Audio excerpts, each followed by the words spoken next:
Om.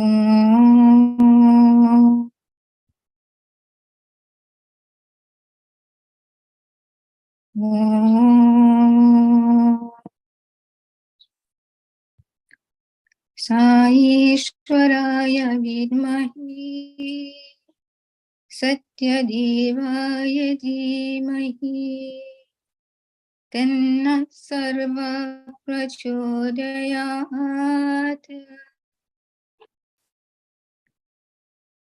Sai Ishwaraya Vidmahi Sathya Devaya Dhimahi Tanna Sarva Prachodayat. Om Sai Ishwaraya Vidmahi Sathya Devaya Dhimahi Tanna Sarva Prachodayat. Om Shanti Shanti Shanti. Om Sai Ram. I start reading from I am Sai Baba. It was now the 23rd of May 1940. Satyam was sitting in front portico of his home in Puttaparthi, materializing sugar candy and flowers and distributing them to one and all. The scene was one of merriment and delight. Some went to Pedavan Kamaraju and invited him to come and enjoy the wonderful spectacle.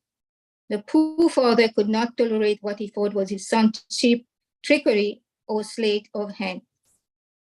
He picked up a stout stick and marched to Satyam and demanded, "Who are you? Tell me, are you God or an evil spirit?" Satyam looked at his father. He was perfectly serene.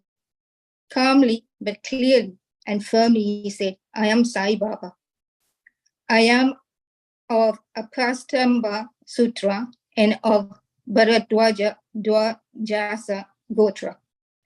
I've come to rescue all of you, smitten as you are with fear and lack of mental equanimity.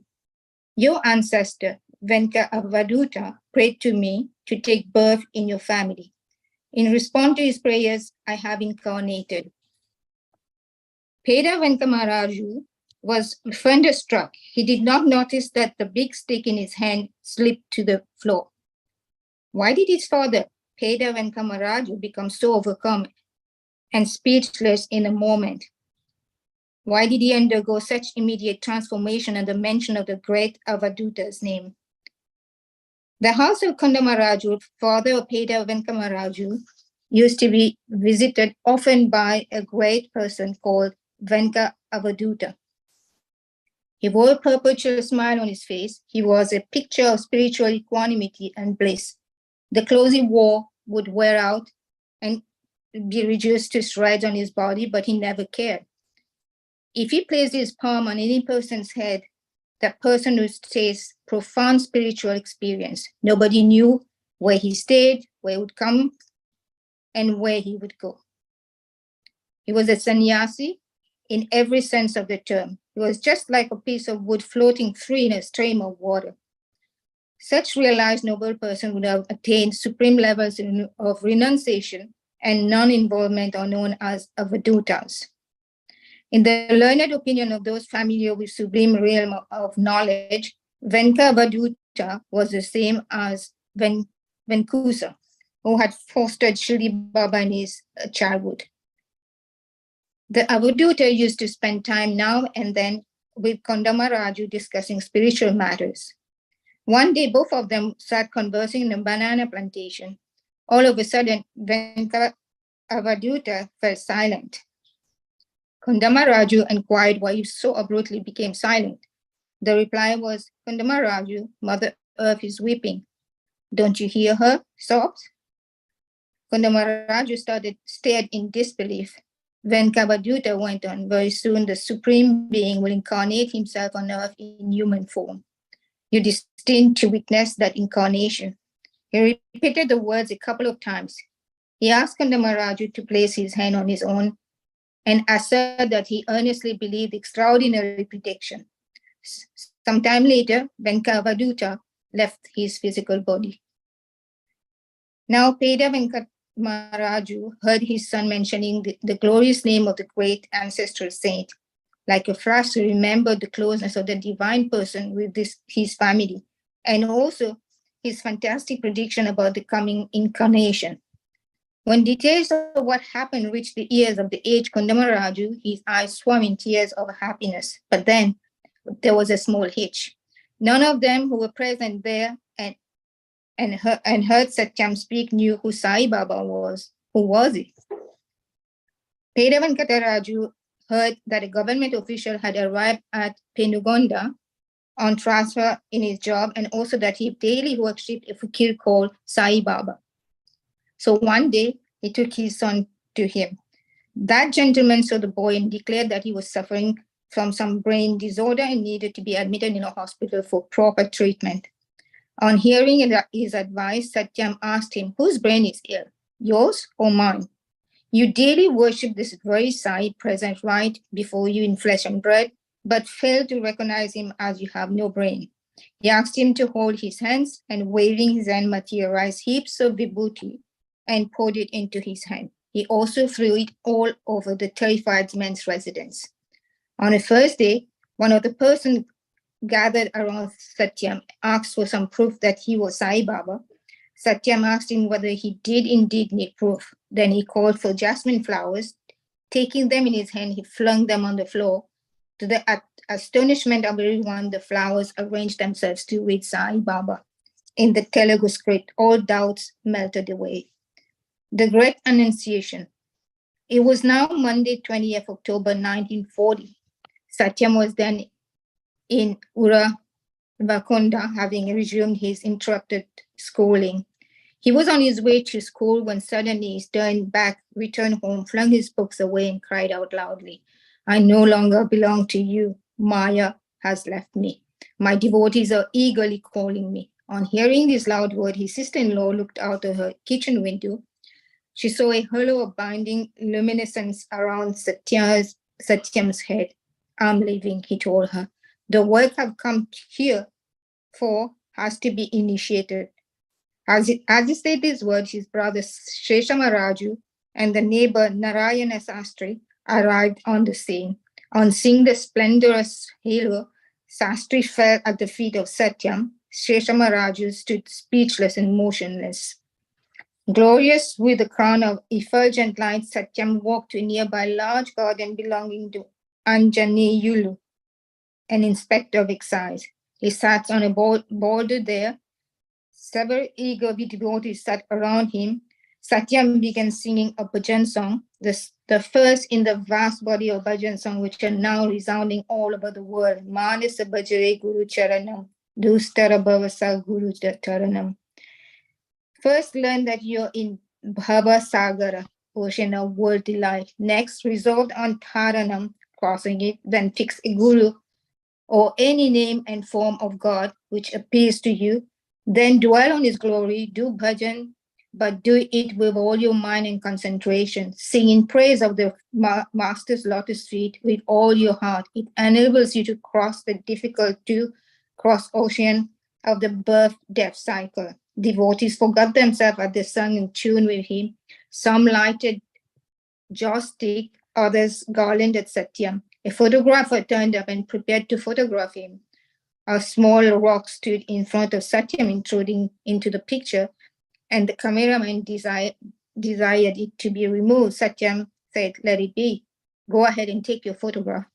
When the film was eventually developed and printed, the small stone was seen to the astonishment of everyone as Shildi Sai Baba's forms. Om Sai Ram.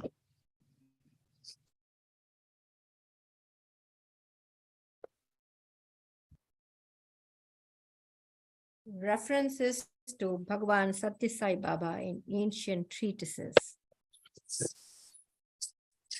Dr. E.V.V. Shastri, a member of the Astrological Research Society of India, studied several Nadi treatises written thousands of years ago by various sages, and discovered therein many stunning references to Bhagavan Sathya Sai Baba, which he published. Some excerpts are given here. Agastya Nadi says, Sai Baba will heal disease of people with lightning speed. By his mere will, he'll bestow health. Many educational institutions will be established by him. He'll publish numerous books on spiritual subjects. He'll develop spirituality in humanity. To establish dharma and to resuscitate dharma will constitute the principal features of his mission. In his earlier incarnation, he would be Shirdi Sai Baba. He'll be the embodiment of kindness and compassion. He's the father of the universe. He'll be an all-merciful avatar of God, preceptor, protector, and father of the world. Buddha Nadi records, Baba will be eternally immersed in Anandam, bliss. Shukra Nadi says his residence will be called Prashanti Nilayam. By emphasizing the principles of Satya, Dharma, Shanti, and Prema, he'll establish and spread peace all through the world. He always delights in serving humanity. He'll be possessing all powers and siddhis. The person of divine aspects would be previously Shirdi Vasi, resident of Shirdi. He's Sankalpa Siddha, whatever he wills happens. He'll be in Nirvikalpa Samadhi state. He's God incarnate. He'll derive immense joy in the service of mankind. Sri Chinnadurai consulted Brahmanadi and found therein precise references to Bhagavan Sri Sathya Sai. In his life, Thursdays will be sacred days. By the way he'll live and act, he would create the illusion of being just an ordinary individual residing in Puttaparthi. He'll bear the name of Narayana. He'll be the incarnation of Shiva Shakti and reincarnation of Shirdi Sai. Born on the banks of the river Chitravati in a tranquil environment, he will be the embodiment of supreme equanimity. In the Nadi preserved carefully in the Subramanya Swami temple in Parani, it is written, in the Andhra region, surrounded by Tamil, Kerala, and Karnataka lands, and the banks of river Chitravati, God will incarnate himself. His name will be Satya Narayana. He's a great yogi, supreme yogi. He never goes to sleep. In Padma Puran, authored by the great Rishi Parashar, it is written, in the village named Parthi will be born a person called Satyam. He'll be 5 feet 3 inches high. He'll act like a powerful magnet capable of drawing to himself the whole world. Baba himself informed devotees that Padma Puran was translated into English by an Englishman called Wilson. Baba also said that the complete copy of Jaimini Bharatam, which contains clear references to Satya Sai, is in the possession of some spiritually elevated persons. In Vishnu Puran, it was mentioned that he will display great superpowers in establishing the new age of truth. His parents will be devotees of Lord Vishnu and will reside in a village worshipping the cowherd form of Sri Krishna. Sri Aurobindo was a great yogi, Mahayogi, and a great rishi, Maharshi. He was immersed in intense spiritual sadhana, practice of austerities and meditation at his ashram in Pondicherry between 1923 and 1926. He was praying that God should take birth in this world for the spiritual elevation of mankind. On 24th November 1926, he emerged out of samadhi, spiritual trance, and announced, "Yesterday, God incarnated himself on the earth. With his boundless divine powers, he will direct humanity's mind towards higher noble goals. In every heart, he'll light a spiritual lamp. His godly voice will ring in the ears of the whole of humanity. It is clear from the date of incarnation mentioned by Maharshi Aurobindo that he was referring to Sri Sathya Sai only. Prophet Muhammad's discourses were published in 2.25 volumes 7 centuries after his death. The collection of those volumes is named the Ocean of Light. Several symbolic features by which the coming master of the world could be identified have been mentioned in the volume 13. Mehdi Maud, meaning in Arabic, the great teacher was promised. They are, he will have very thick hair on his head. His forehead will be broad. He'll have a birthmark on his cheek. His face will always look clean-shaven. He will wear only a pair of clothes. His dress will be of flaming red color. The color of his face will look sometimes like copper, sometimes golden, sometimes brownish, and sometimes like the moon. His physical form will be small. His feet will be delicate, like those of a young girl. Right from the moment of his birth, he'll carry all knowledge in his head. So also the entire corpus of the world's religions and the precepts will be in him right from his birth. He can grant whatever one prays to God for. All the riches of the world will lie at his feet.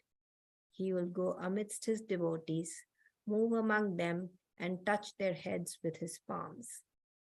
Whoever sets eyes on him will experience supreme bliss. He will take residence on a hill. He'll live for 95 years. He will fill the world with peace and tranquility. This Lord of the world will produce his own forms out of his own body and his mouth. In this manner, as many as 27 references have been made, which clearly and unmistakably apply to Bhagavan Sri Sathya Sai. Nostradamus, the French futurist of the 16th century, wrote a book called Centuries, in which he wrote, "The coming ruler of the world will appear in Asia. The triplicity of waters will give birth to him. He will consider Thursdays as sacred. All the countries of the world will wonder at and admire him for his boundless wisdom and powers. From all parts of the world, people will come to honor him." The book of Revelations in the Bible describes the advent of the great master. An angel appears before John and reveals, "Behold a white horse, and he that sat upon it was called Faithful and True. His eyes were as a flame of fire, and on his head are many crowns. He was clothed with a vesture dipped in blood, and his name is called the Word of God. Out of his mouth goes a sharp sword." The embodiment of compassion and love, Bhagavan Sri Sathya Sai Baba has been so described in numerous religious treatises. 100 salutations to his lotus feet. Om Shri Sathya Sai Parabrahmane Namah. Shanti, Shanti, Shanti.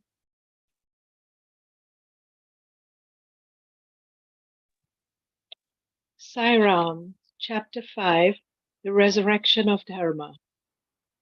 Whenever there is a languishing of dharma, I create myself, for it is part of my primal resolution or sankalpa to protect the spiritual structure of the universe. I lay aside my formless essence and assume a name and a form suited to the purpose for which I come. Whenever evil threats to vanish good, I have to come and save it from decline. Baba. The revitalization of temples. Badranath. Bhagavan has often proclaimed that one of the important purposes of his incarnation is the revitalization of the divine potency of deities in ancient temples. As a part of the program on 11 June 1961, Baba set out on a journey to the famous Badrinath temple situated in the Himalayas in Uttar Pradesh. He was accompanied by his parents as well as several devotees. Sri Burgula Ramakrishna Rao, governor of Uttar Pradesh, joined the pilgrimage to Hardwar. Baba quipped with them, "Normally, devotees go to Badri to see Lord Narayana there. You are going there in the company of Lord Narayana to see the idols installed in the temple." Baba described the spiritual glory of Badrinath temple thus: the great ascetic Adi Shankaracharya prayed to Lord Shiva and received from him 5 lingams. He installed them, one each at Badri in Uttar Pradesh in the Himalayas, Puri in Orissa, Sringeri in Karnataka, Dwarka in Gujarat, and Chindambaram in Tamil Nadu. As nearly 200 devotees watched in fascination in the Badrinath temple, Baba waved his open hand and materialized a plate of gold that held 1,000 petals of golden lotus. He placed the gold lotus in another plate made of silver. By another movement of his hand, he produced a lingam. He explained that it was Nitra Lingam installed underneath the idol of Lord Badrinath by Adi Shankara himself 1200 years ago. While the idol is visible to visitors and worshipped by them every day, the lingam lay concealed ever since its installation. Only now was it brought to the view by Baba for worship. Nitram in Sanskrit means eyes. True to its name, the Nitra Lingam clearly showed a wide open eye. Baba placed it in the golden lotus.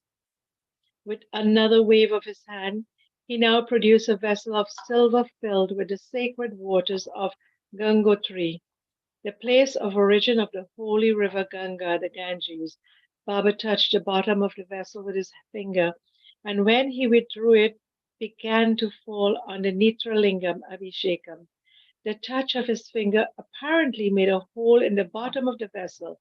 When the Abhishekam was over, Sri Sai Baba shook his hand, and gold and silver flowers flowed out and covered the Netralingam as Abhishekam of flowers.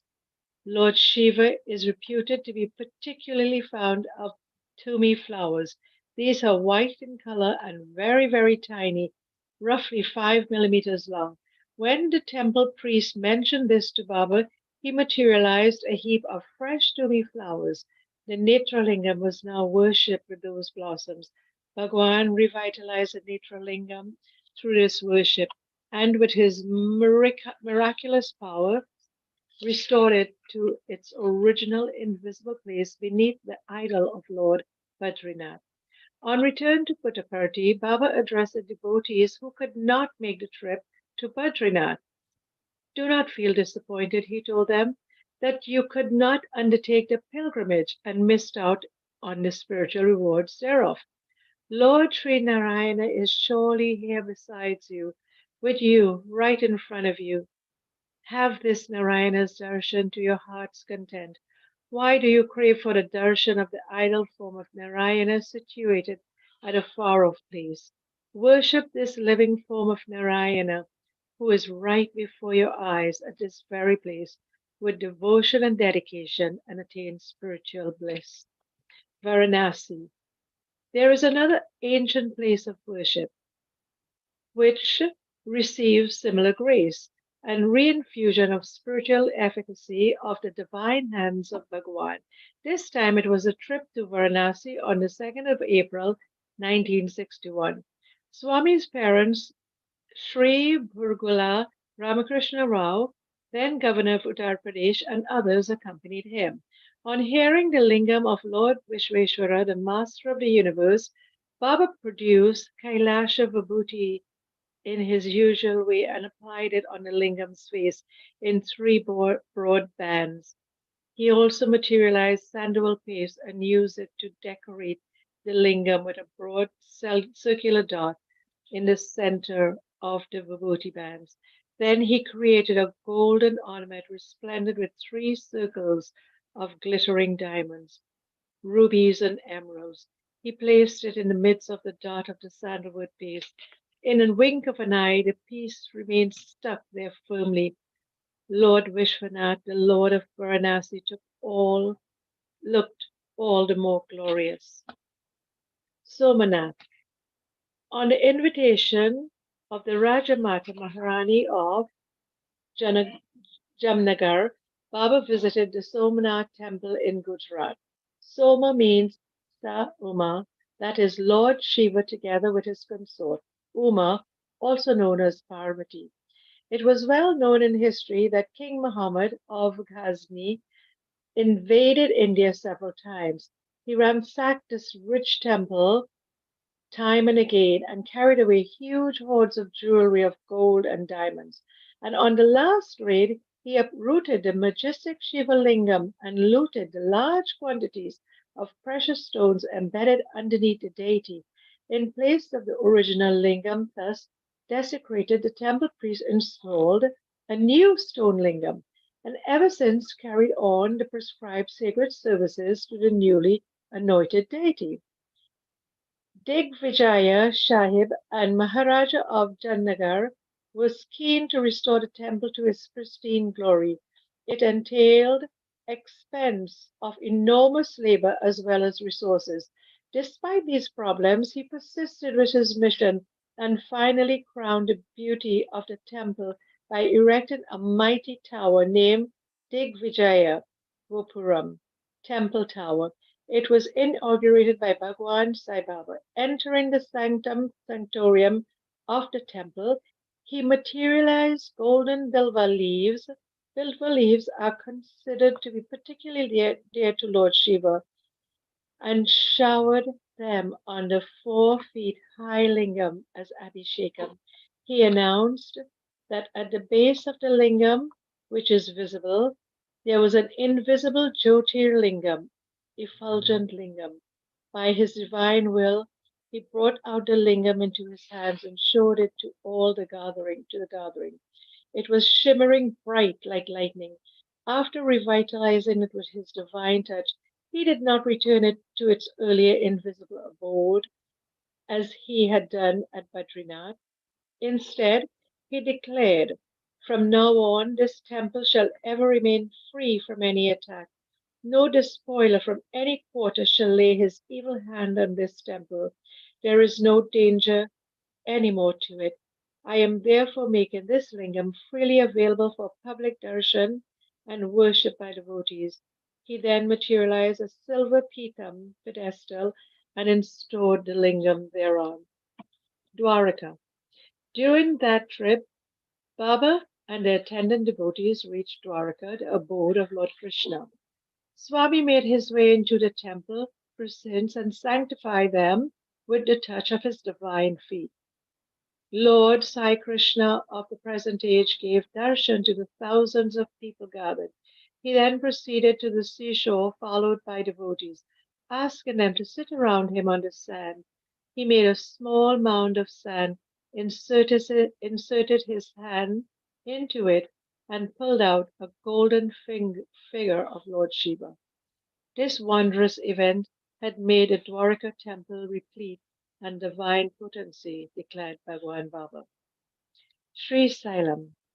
Another ancient temple that attained spiritual rejuvenation at the divine touch of Sri Sathya Sai Baba is the temple of Lord Mallikarjuna, Lord Shiva in the Sri Sailam in Andhra Pradesh.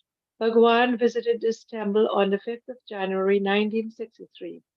As at the Somanath temple, here too Baba entered the sanctum sanctorium, produced golden bilva leaves and golden tumi flowers, and showered them on the Lord Mallikarjuna in Abhishekam.